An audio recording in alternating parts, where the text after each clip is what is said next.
Welcome back, everybody. I'm your host, Kelly Sparks, aka Redbeard.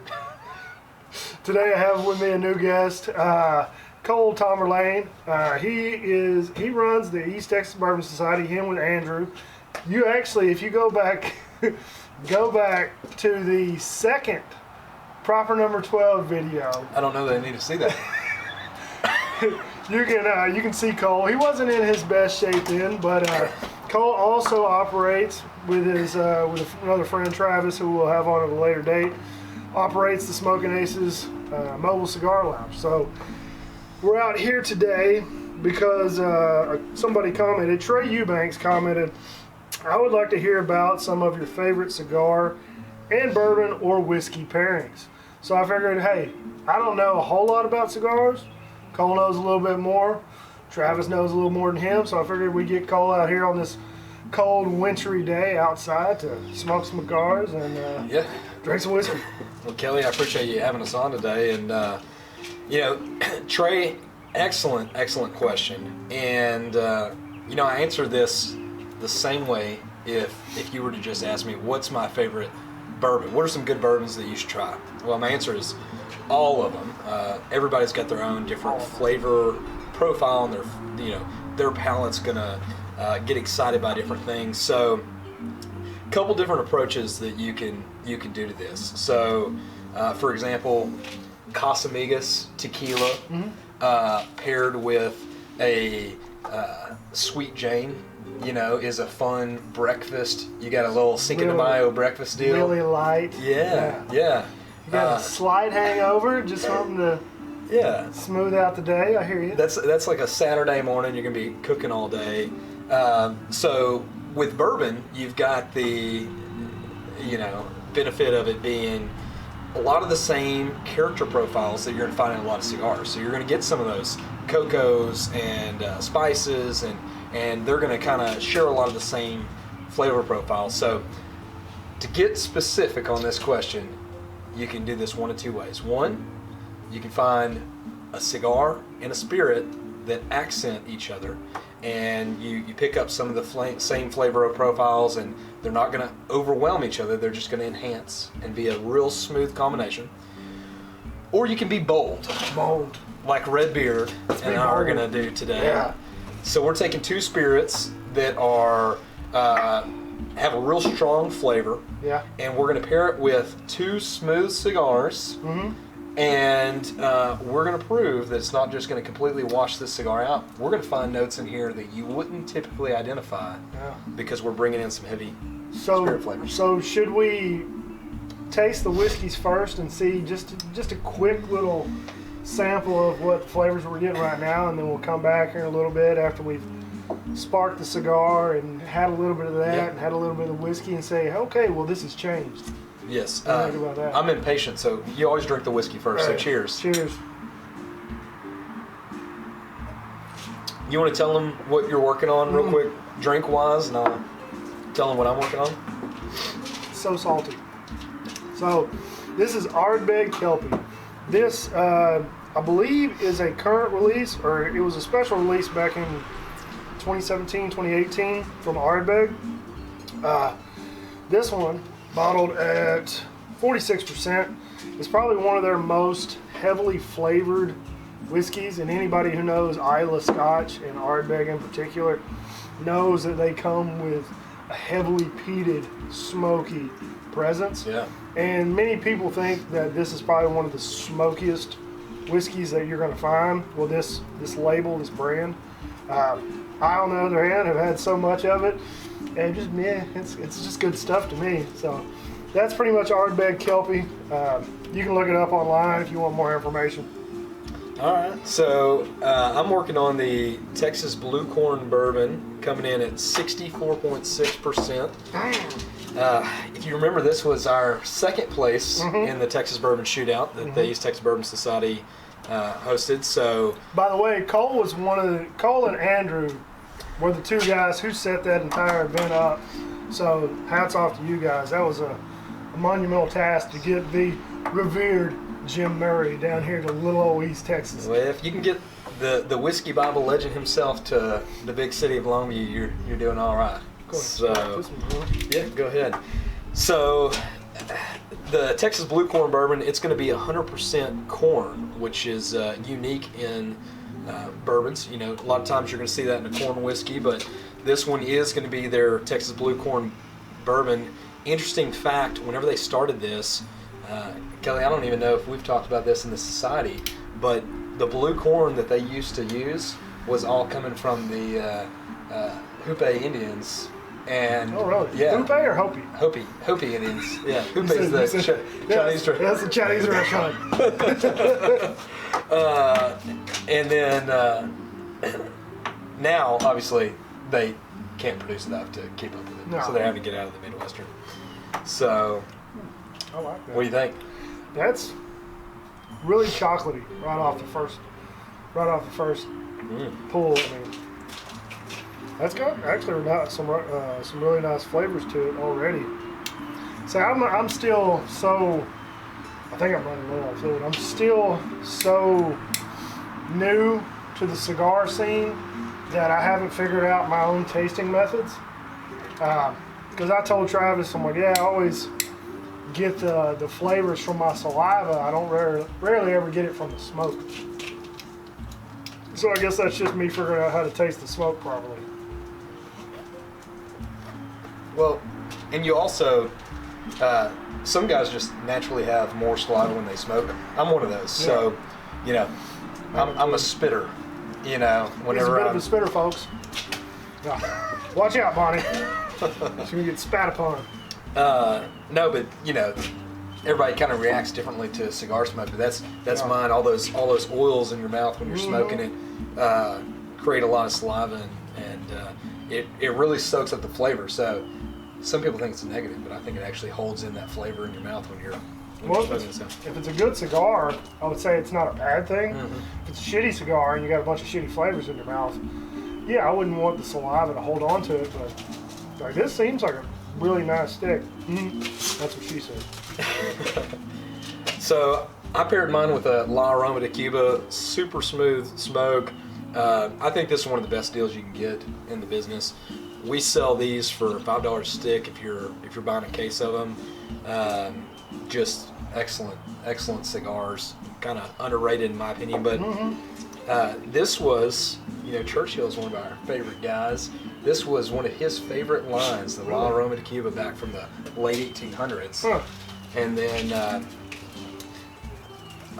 Pepin Garcia revitalized the brand, and so my father. Yep. So they're making these out of Islay, but it was one of the old Cuban brands. That's originally. how you say that, Islay. Yeah. I've been saying it wrong all the time. Well, we're from East Texas, so we can. So I've already noticed just from the first 2 minutes of lighting the cigar that has changed considerably from a heavily smoked, just very salty presence. It's almost like when you drink it. Have you ever had this before? You're not big into Scotch. So whenever you drink this, I'll let you have a taste later if you like. The image that is presented in your mind is that you're standing on the coast of Scotland, and there's a storm coming, and the sea spray's hitting you in the face, and you're cooking up some whatever local fish from the area. I'm not a big fisherman, so like a halibut or whatever that you just caught off the wild Atlantic salmon or what that might be. That'll probably work. But it brings up images of you standing by the seashore, and it's pretty much the same climate.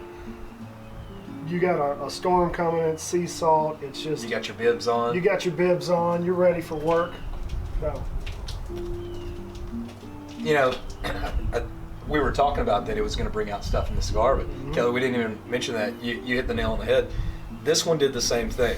You know, obviously 64.6% alcohol. Now that you add this cigar into it, this is a smooth, creamy... It almost has the same mouthfeel as Blanton's now, really? Which is saying something for that high proof. Yeah. You know, this is, put that in perspective, it would be taking a Stag Junior, a shot of Stag Junior, putting it in your mouth and giving it creamy, oily, 2014 or older Blantons. Yeah.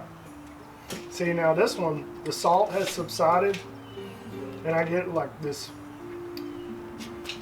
very, very oily, creamy, dark chocolate. Not like a Snickers bar, but like the bitter dark chocolate. A little bit of sweet to it, but and I tell people all the time that if you want to get into peated Scotch, if that's something that's an area you want to traverse through, drink it with a cigar. I mean, you really can't go wrong.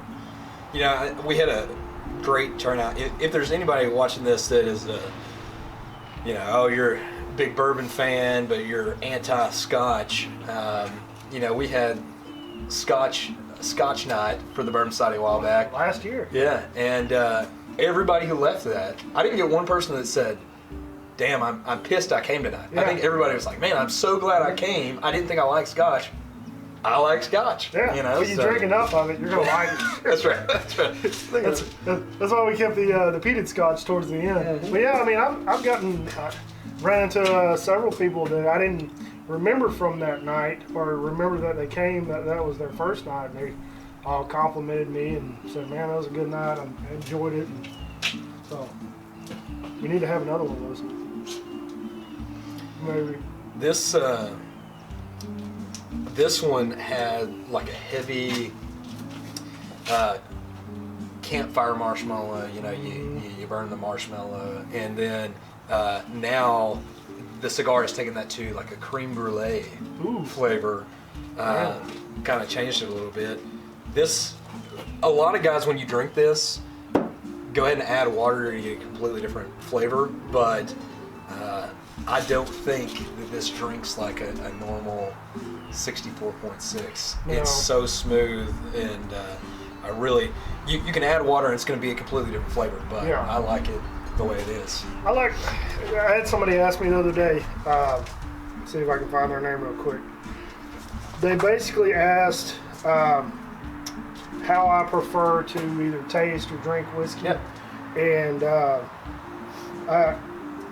I mentioned, they mentioned, what's his name? Works for Dalmore. He's very charismatic. Yep. He's their master blender. But he recommends taking it down to sub 40% to get all flavors. I'm like, I mean, to each his own. I personally like to taste the whiskey as the distiller meant it to be, and then decide which direction I'm going to take.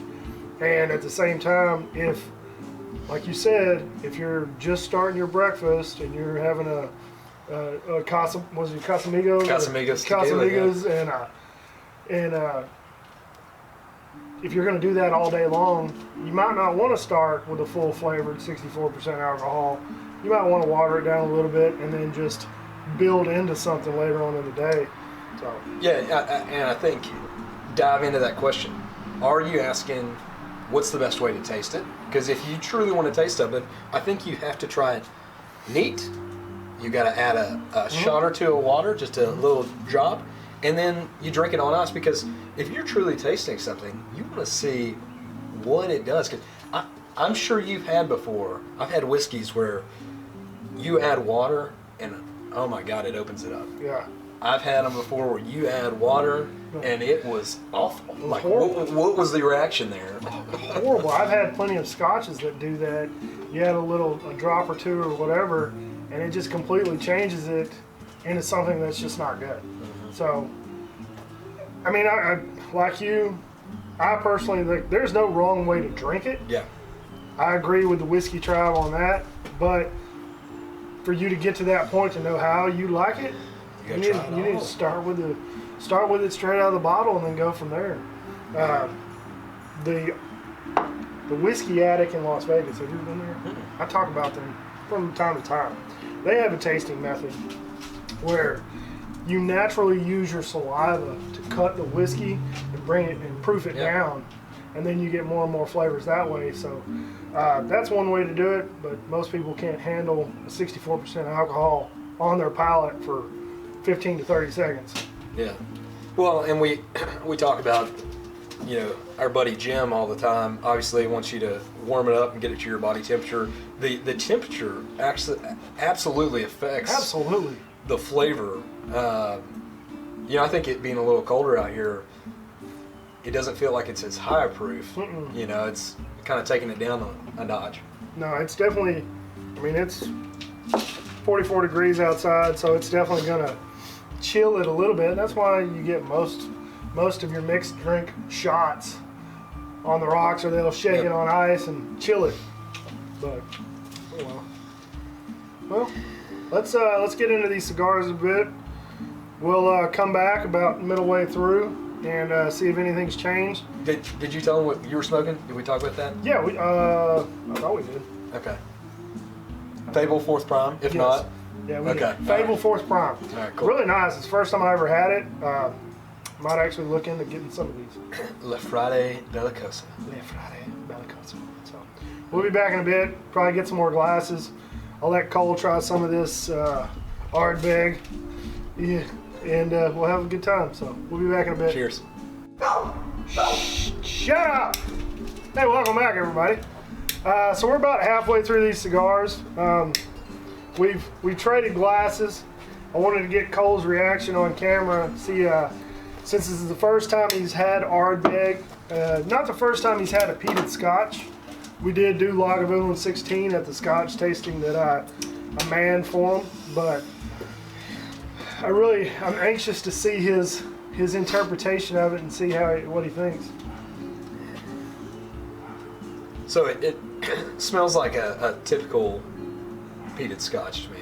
For someone who has, you know, Kelly already told you, I'm not a huge Scotch guy. He's a bourbon guy. But like most people who you can appreciate this, if you go heavy into bourbon for 5 or 10 years, your palate drops out. Oh yeah. And you need something else. So Kelly's been putting me on Scotches to. So that's what I did before I joined the Bourbon Society. Before I started doing hosting tastings here. Before I finished that, go ahead and I saw you took your first sip. Yep. So exactly what Kelly described. I feel like, and it probably helps that here in East Texas, our typical day is about 70 in the winter. Yeah. And now it's 40. So I really do. If I close my eyes, I would feel like I'm sitting on a beach in Scotland. And man, it's crazy. You do feel like you just get that wind across the water right to your mouth, and you're transported to the craggy coast of Scotland. Yeah. You well described. You hit the nail on the head with that one. Yeah. The gift of gab. I forgot what I was going to say. But I mean, overall taste. I mean, do you enjoy it? Is it something? Yeah, no, I do enjoy it, and it's got a smooth, long finish to it. You know, it comes in and just gives you a real nice, smooth, even draw out. So yeah, give it a little there. It's not something that comes in and slaps you in the face with its tail fin. No. So, but like it. I like it. I remember. Thanks. And I was actually trying to pick the most invasive of the group. But I remember what I was going to say. You talked about, look, Bonnie's doing her zoomies. And there she goes. You better clean your nails before you go inside. So I was into Scotch, mainly peated Scotch, for close to 3 years. And that's all I drank. The Freud 10, Ardbeg 10, those are my dailies. And like I wasn't even looking at bourbons. Yeah. Well, while this whole bourbon boom was taking off and everybody was hunting down these pappies that had been sitting on the shelf for years, and I kept walking past Blanton's all day long and going to the Scotch. So I totally get as far as resetting your palate, because I was into this for so long. I started drifting over back into bourbon and found out, wow, I really like bourbon. So it's good to change it up every once in a while. Yeah, I think it keeps your palate refreshed whenever you kind of bounce around. And we even talk about, because the question earlier was about cigar pairings. So we actually have done with the Bourbon Society where we take a cigar, and each third of your cigar is obviously going to have different flavor profiles with most cigars. Some are pretty steady. And you try and pick a spirit for each third that's going to just bring that cigar to life in that third, in that moment. And I think that's an interesting way to do it. I wouldn't recommend. What was our gentleman's name? Jim. I wouldn't recommend. Oh, Trey. Trey Eubanks. Yeah. Trey, if you're still watching. If you're still watching, I would not recommend switching from a bourbon to a Scotch mid-cigar. No. That's gonna confuse your it's flavor palette. It's definitely gonna throw you, unless you do it on purpose. Yeah. But it's definitely gonna confuse you, for sure. Like I tasted this one, and it doesn't have the name. So if anybody's familiar with Balcones, is it Balcones or Balcones? Balcones. Balcones. So if anybody's familiar with it, it has to me, it has almost a very sharp presence right off the bat, and then it kind of cleans up for the most part. So right now, the sharp presence is gone for mine. So I mean, I'm enjoying it. And Kelly, who am I kidding? We're from East Texas. We don't church anything up. Balcones, whatever. Balcones.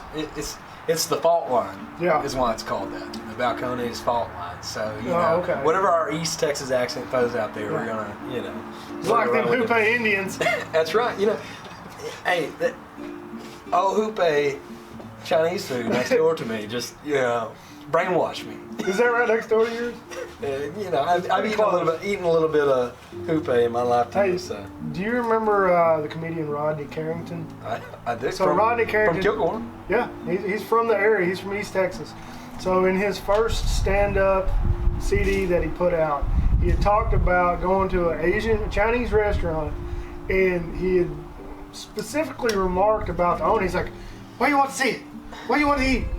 And it was Hoope? It was Hoope. He was specifically talking about that guy and that restaurant. It's hilarious. So, well, unfortunately, we have new Hoope now. Yeah, we have new. Due to a series of unfortunate failings of the health board. Oh. No, I'm just kidding. I love it. No, I'm just kidding. That's what gives it that extra spice. Yeah. Hey, funny story though. He in that same CD that he released, he talked about a strip club in Orlando, Florida. Yeah. I've been there. It's a real place. So you're kind of a Rodney Carrington groupie, is what you're telling me. Well, I used to be. I mean, he did date my cousin at one time years ago, but well, that's East Texas. He's cousins with my fraternity brother. Yeah, it's everybody's related in East Texas somehow. We're all a bunch of cousins. That doesn't give us. It doesn't help the. Retract that. We're gonna edit that out. Redact that statement. It doesn't help the stereotype for sure. Yeah, it's not Kentucky, so we're Nothing bad about Kentucky. So how's the middle of your cigar going? It's good. A little more spice lighting up. So, I think the La Aroma de Cuba is smooth on the front end. Once you kind of hit that second, third, for me, that's when it really takes off. Not sure what to think about. I don't know that I would pair this with Scotch. That one? Yeah. Not robust enough, or is that what you're thinking, or? Just every once in a while you get flavors that clash. It doesn't happen very often, but for me, that's what's happening right now in my. You need to switch back? No, it's fine. I'm a man. I'm a man. Now you're a man. I can compartmentalize. As men, we're good about that. So my cigar flavor and my adult beverage will be compartmentalized from here on. But you're totally correct. I mean, you gotta experiment. You really need to experiment, because the flavors he's getting from that cigar and that whiskey is not exactly what I'm gonna get from the same pairing, and vice versa for my cigar and this bourbon. So at the end of the day, you really just need to get out and experiment. There's no wrong way to do it. I think the wrong way to do it is not doing it at all. Yeah. So I think a good place to start is with one cigar, one spirit. I think level 2 for me, you can correct me if I'm wrong, level 2 for me would be you're wrong. To take a family, right? So let's take Buffalo Trace. Buffalo Trace. Let's do an Eagle Rare, a Buffalo Trace, and maybe a Hancock's, and pair that with a cigar. So you got same bourbon family, and then same cigar in different thirds, Yeah. kind of see how that goes. And then once you get better at it, then you're going to pick random stuff. Mm-hmm. But for me, you would have to have smoked that cigar before, right? You gotta know what that first third is, that second Yeah. third, and that third, and then you want to try and throw in a spirit that's gonna change it up a little bit, give you something extra. I like your idea, especially if you're new to cigars. Let's start there. If you're brand new to cigars, you don't smoke them, like I was 2 years ago. If you don't smoke, in your opinion, where should you start? Okay, so we get guys and girls in the lounge all the time. So Smoking Both Aces, genders. Mobile Cigar Lounge. I get ladies that come in that could smoke me under the table, know way more about this industry than I do. So we take that off the board. But we get guys and girls in all the time that are new to cigar smoking. And what we want to do is we want to start them out with something like a Crazy Alice, Sweet Jane, one of those. It may have a sugar tip, but it's going to be a real cigar. We're not talking black and mild here. Hey, you know We're who else talking. has got a sugar tip? That's not what she said. Herpes is not sugar. So, but we start them on a cigar like that that's going to be super smooth. Maybe a Cuba that's going to be an introduction into cigars that's not going to just overwhelm them. Just something that's not near as invasive. It's not like you said, not going to overwhelm them. I totally get that. That's step one. But if you're already smoking once a month or so, then we go a completely different route with you, right? You come in and you say, hey, look, I smoke when me and my buddies play golf. We play golf about once a quarter. All right, now you're a different category. I'm not going to give you a sugar tip. I'm going to bring you in and I'm going to give you something smooth like the La Aroma de Cuba. Kelly just had some... Drew Estate? No. Caldwell's. Caldwell's a boutique line that we love. I'm looking forward to getting into those. In the lounge. That was the Midnight Express. Yeah. Mad Motherfucker is going to be one that they put out that is amazing. Is this out on the shelves yet? Yeah, it's out on the shelves. It's excellent. But whole Caldwell line for a boutique line, they're killing it. 724 is one that I don't think that you've had the pleasure of smoking yet. It's a new boutique line. Our lounge is an intimate setting. It's a 31-foot Airstream land yacht. It's tight. Gutted, renovated, 8-foot granite bar down the middle, humidor wrapped down and seating at both ends. So due to our intimate setting, we like to have boutique brands that we got you cornered. Yeah. We can tell you a little story. Upsell. Yeah, we can tell you a little story about it. And, we get guys in all the time. They know what they want to smoke. So we got the big brands in there too. They can draw from. But a lot of people just like bourbon or scotch. Yeah. You tell them the story while they're smoking it, enjoying it. They're gonna enjoy that cigar so much more. It tastes so much better. Yeah. So, because just to go back a little bit, I started out, the very first box of cigars that I bought was the Oliva Series G Maduros. Yep. Totally good. It was a nice entry level. And I have found that I like the darker persuasion a little bit better, the more robust, the oily characteristics. So I like the Maduros. I like those a little bit better than the Connecticut's. But from that point, like if you're to go back to what you said a little while ago, as far as picking a family of bourbons or a family of whiskeys, and then getting one cigar, would you say one or two, or just picking one stick and then tasting this one here and then this one here? It is the same exact thing, Kelly. For me. So you brought up Oliva. We have clients, so the lounge is just one part of our service. We are cigar concierge as well. So I've got a guy that consigliere that he just jumped back into cigars. He hadn't smoked them since college. He is mid-40s now. And so one of the things we do is every Friday afternoon we drop by his office, bring him 10 sticks, hand deliver them, and tell him why we think he will like these. And he gives us feedback. He doesn't like all of them, but what it's allowed us to do over these last few months is really dive in to his palate. But that's cool. Oliva V Milano was one of his that we snuck in and we said, hey, look, you're on a journey. We're on a journey. smoke this, see what you think. He loved it. So we gave him, a big Oliva line. That's a big, robust, hearty cigar. It is, and he fell in love. Man, and I actually recently smoked one of those at a friend's house who had me over. We actually paired it with Garrison Brothers Cowboy Bourbon, and it worked well. So, I mean, you got a robust cigar, a robust bourbon. It's hard to go wrong. It is hard to get wrong. Oh. It's the boss. Ring override there. So, hey, usually on the podcast, we make you take a shot of mezcal for that, but... Where's it at on the table? It's not out here. I got some old stuff over there. But yeah, so I think you really hit it.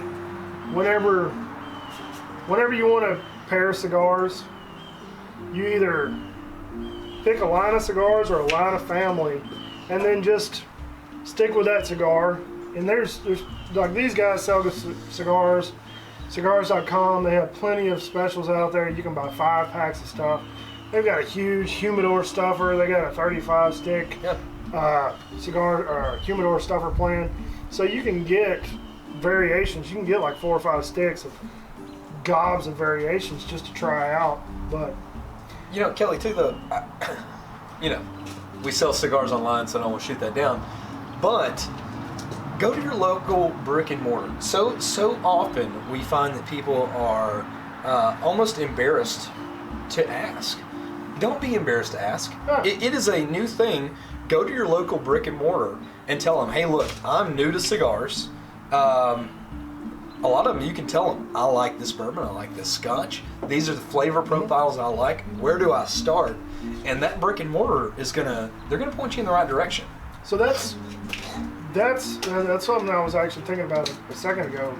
I've been asked on the channel, and I've stated on the channel, how I usually talk to people. Because I spend a lot of my time in the liquor stores just looking at the shelves. Yeah. I spend more times looking at the shelves, looking at whiskeys, than I do actually buying them or even drinking them. And I actually upsold. I was at a liquor store a couple nights ago, and a guy walked in, and we were looking at the stuff they had up on the shelf by the office, and he's like, "Hey man, if you had one whiskey to buy up there, which one would you buy?" And I'd be like, that 2019 Cowboy Bourbon. I would buy that. And we got to talking about it. Break open your pocketbook. Yeah, right. He was well dressed. Yeah. He was probably an oil field guy.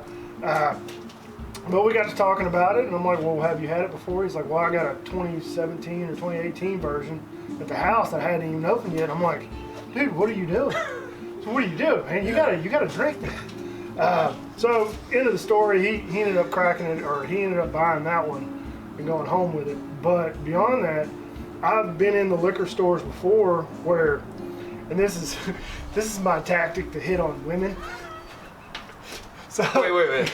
Your tactic or a tactic in the book? It's a tactic in the book. All right. Well, okay, it's my tactic to hit on women at the liquor store when they're by themselves. And that's subsection 47B. Yes. Okay.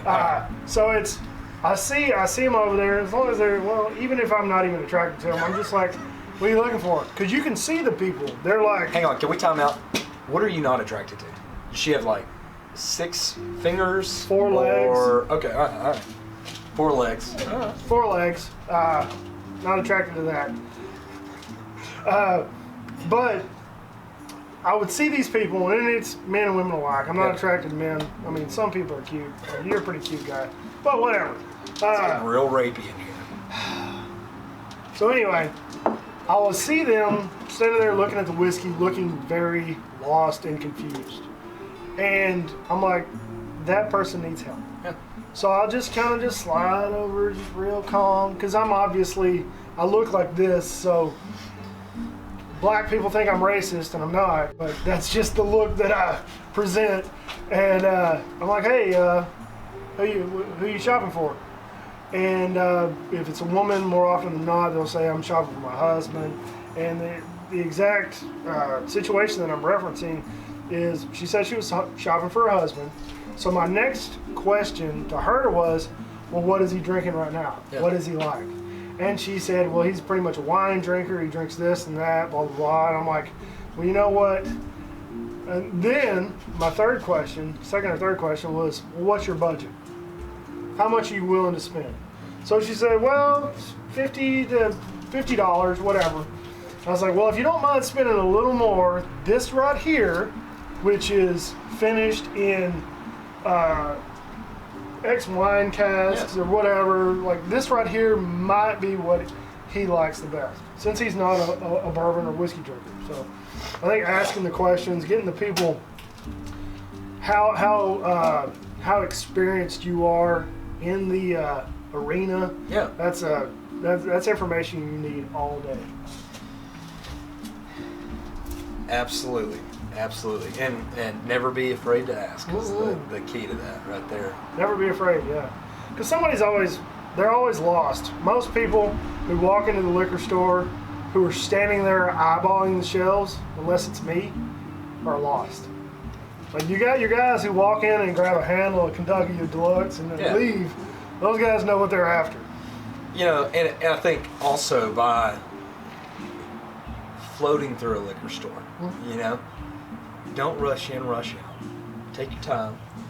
What you're start picking up on too is prices. Start noticing prices of even the products that maybe you're not going to buy it right now. Maybe it's out of your price range.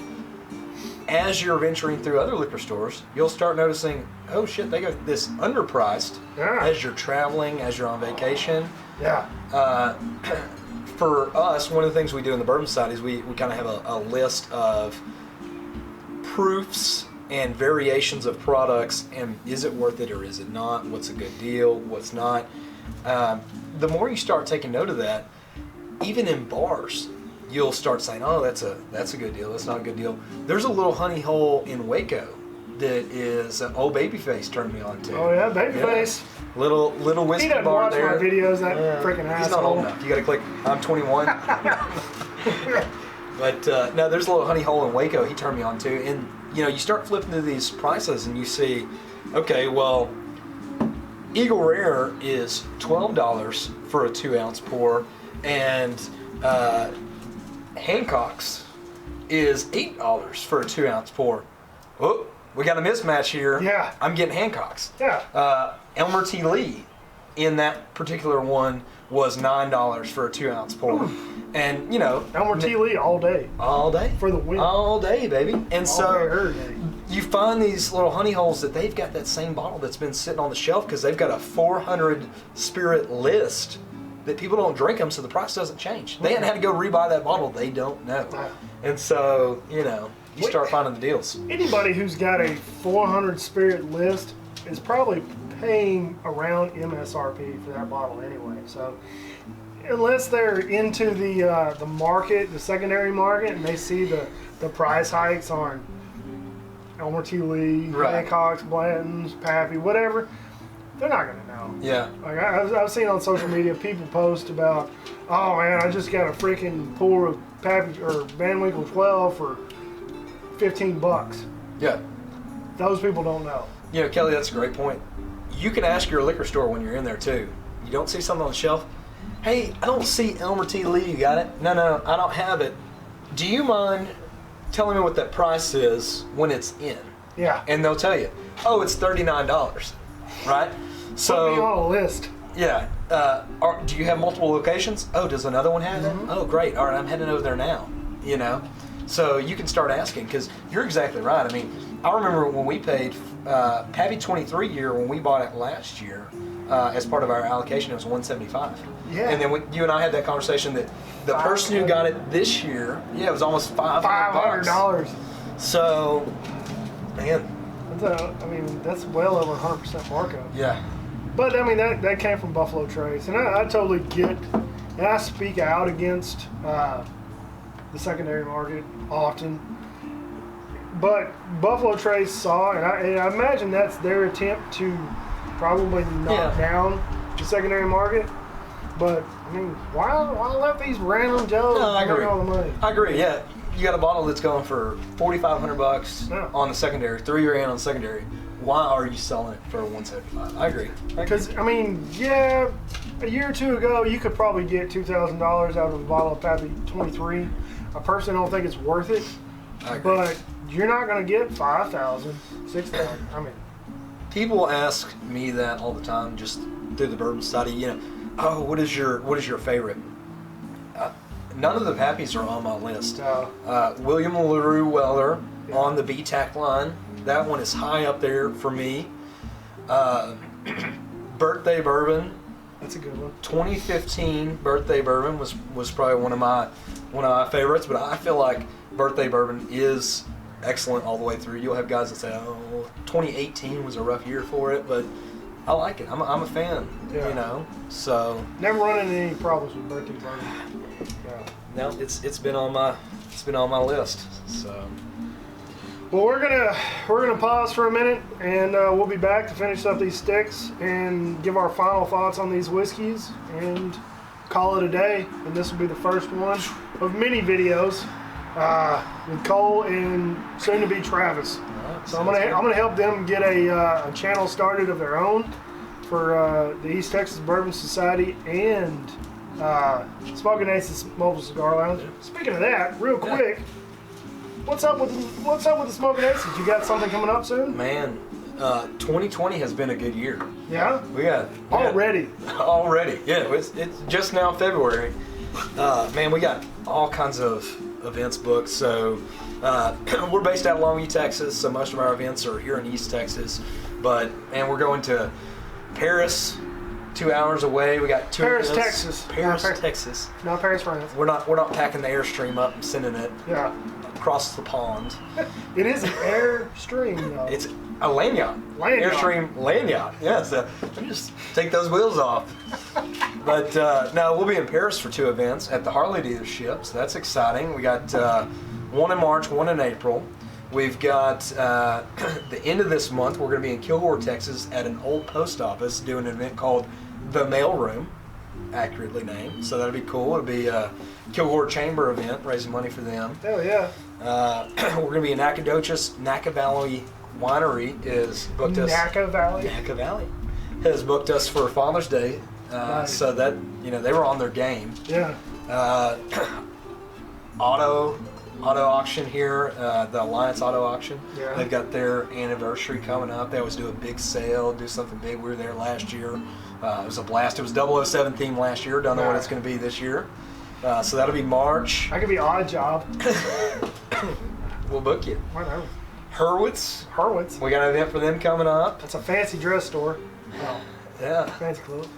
We got Crawfish Boil in April for the Longview Mall car show. Man, we just got tons of events. So if you want the Airstream to come out, it's 31 foot. Yeah. Holler at us. There's plenty of space. All I'm saying is, man, these guys are doing wonderful things. I'm glad I can be a part of this, because 2 years ago, you asked me this question as far as like, hey, are you going to be really heavily involved in the cigar and whiskey community in East Texas? No, not at all. But now you are? Now I am. So. All right, well, we're going to take a break. We're going to go thaw out. We're going to warm our hands up. I'm going to take a piss. Yeah. Bonnie's cold. I'll probably feed her. And we'll be back to finish these sticks. I have to piss myself over here. That's going to make it in.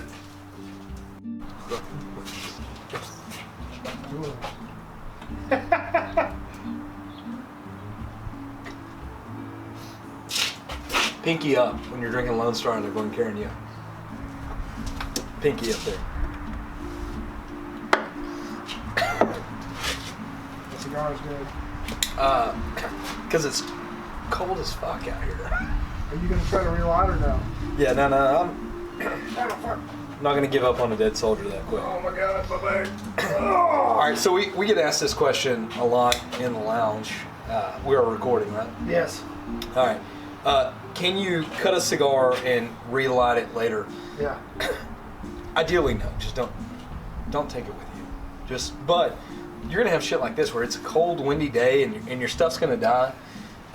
If you're in the lounge, it'll just go out. You relight it, no big deal. But man, we barbecue in the backyard all the time. You get busy doing certain things, and you sit it down. You knock the ash off, and then you're gonna blow out. You're gonna get that harsh flavor by blowing out of there, and then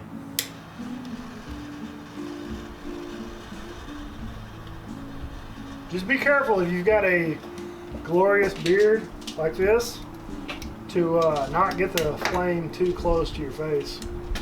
or So- if you're over 30 and have nose hairs. Be careful of that. Any kind of facial hair, whether it's from your nose, upper lip, or chin, cheek area, just be careful of that.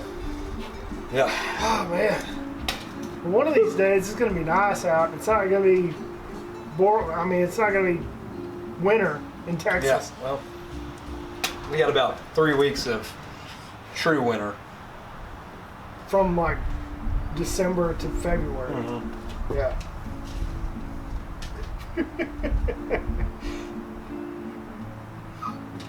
Corn.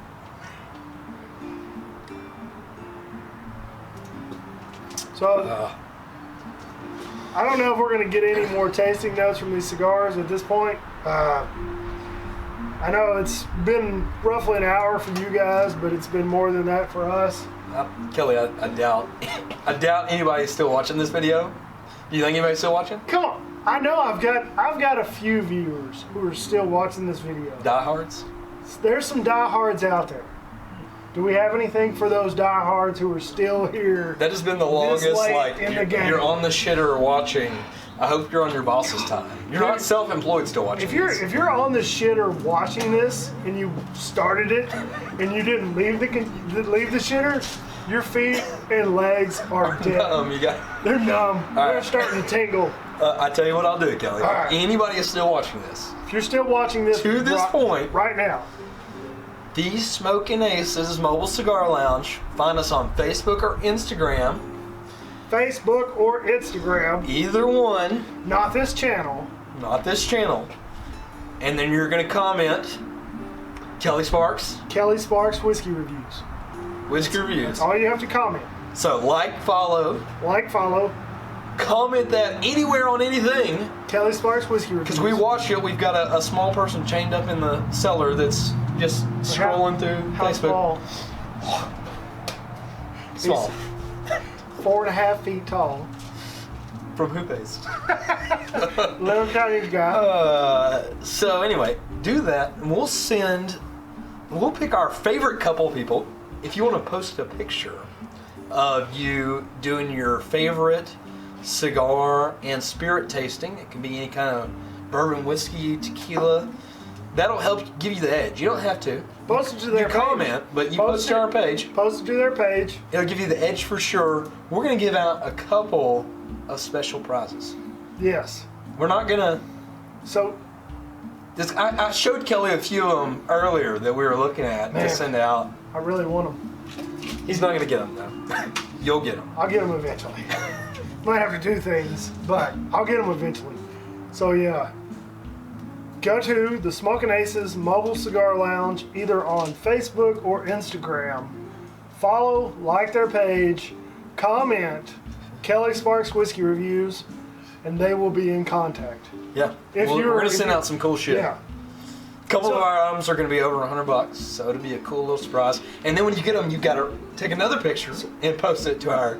So just so everybody knows. They're going to take it minimum the top 2. If it's fucking a year from now, I'll tell you what, we'll do shit out of luck. We'll do 2 out of every 10 that do it. Ooh. Because Kelly, I don't think you've got 10 people still watching. If you got 20 people still watching, I'll send out 4 prizes. If you got 30 people still watching, I'll send out 6 prizes. I might have 5 people still watching. So. Well, you know what? If you got 2 people still watching, they're both going to get. I mean, it's our generation, our inability to retain a train of thought. Yep. So it's us. It's the government's fault. Well, they save us some money, so I'm not worried about it. Nobody else is going to hear this. It's not like anybody's going to comment. So we'll see what happens. I mean, I'm interested to find out who comments. I guarantee you, I'm going to have one person comment. Dean. Dean's going to comment. He's your guy? Dean's my guy. Dean is my guy. He will be there. Dean's going to be disappointed if he doesn't get a prize.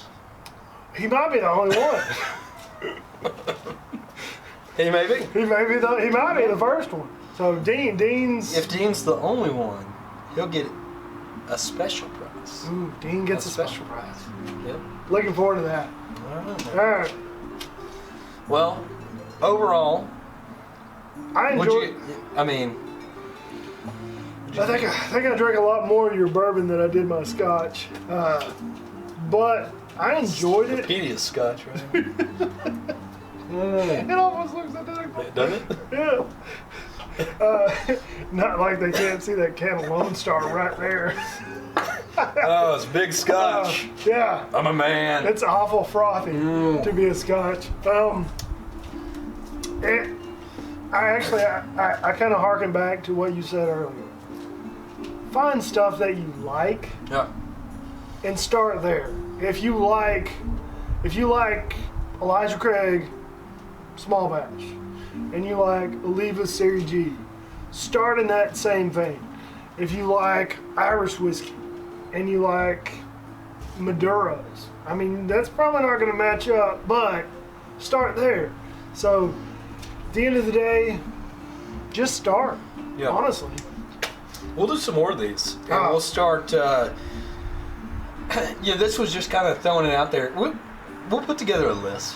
We might just go down this little rabbit hole and see, and maybe we can do some cigars and coffee. Cigars and coffee would be fun. You know, we get asked that on our page a lot. So maybe you got an excellent profile, flavor profile. You might I got jump in on some of that profile. I wouldn't go that far, but palate's a better word. But yeah, we'll start doing this if you're not bored with us after an episode or two. Man, we've got probably roughly 50 odd minutes of back and forth. Yeah. I don't think I'm not bored yet. I'm not bored. So hopefully this was entertaining to you guys. It was entertaining to us, to say the least. We had a good time. All those damn phone calls didn't right. Real work. Get in the way of all this fun. We started at like 2 p.m. and it's 5 now, so. Well, I think that's all we got. Like always, folks, hey, don't forget, check the description below to help out around with the bills and chores and whatnot. Like and subscribe. I hope you guys enjoyed this. We'll have more videos with Cole, and Travis will be in the future videos. From what Cole tells me, he's the real cigar aficionado and expert. I'm the bourbon guy who stumbled into cigars. Yeah. So. Due to his work is just fucking everything up for everybody. So man, it's living the dream. Yeah, right.